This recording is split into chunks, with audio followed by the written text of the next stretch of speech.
Israeli फौज ने बर्बरियत का सिलसिला जारी रखते हुए मजीद 81 फलस्तीनी शहीद कर दिया। अरब मीडिया ने दावा किया है कि कतर में हमास और अमरीकी नुमाइंदे खुसूसी स्टेफ विटकोफ गजा जंग बंदी मुआहदे मुसवदे पर मुत्तफिक हो गए हैं। अरब मीडिया के मुताबिक मुजव्वजा मुआहदे में 10 इजरायली यरगमालियों की रिहाई के बदले 60 रोजा जंग बंदी शामिल है। मुआहदे में 2 मराहिल में फलस्तीनी कैदियों की रिहाई भी शामिल है।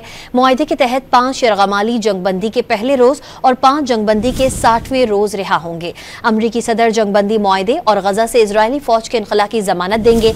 दूसरी जानिब इजरायल ने नई जंग बंदी तजावीज़ मुस्तरद कर दी। इजरायली फौज ने बर्बरियत का सिलसिला जारी रखते हुए मजीद 81 फलस्तीनी शहीद कर दिया। अरब मीडिया ने दावा किया है कि कतर में हमास और अमरीकी नुमाइंदे खुसूसी स्टेफ विटकोफ गजा जंग बंदी मुआहदे मुसवदे पर मुत्तफिक हो गए हैं। अरब मीडिया के मुताबिक मुजव्वजा मुआहदे में 10 इजरायली यरगमालियों की रिहाई के बदले 60 रोजा जंग बंदी शामिल है। मुआहदे में 2 मराहिल में फलस्तीनी कैदियों की रिहाई भी शामिल है।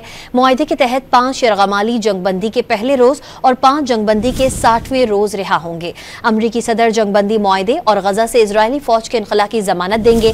दूसरी जानिब इजरायल ने नई जंग बंदी तजावीज़ मुस्तरद कर दी।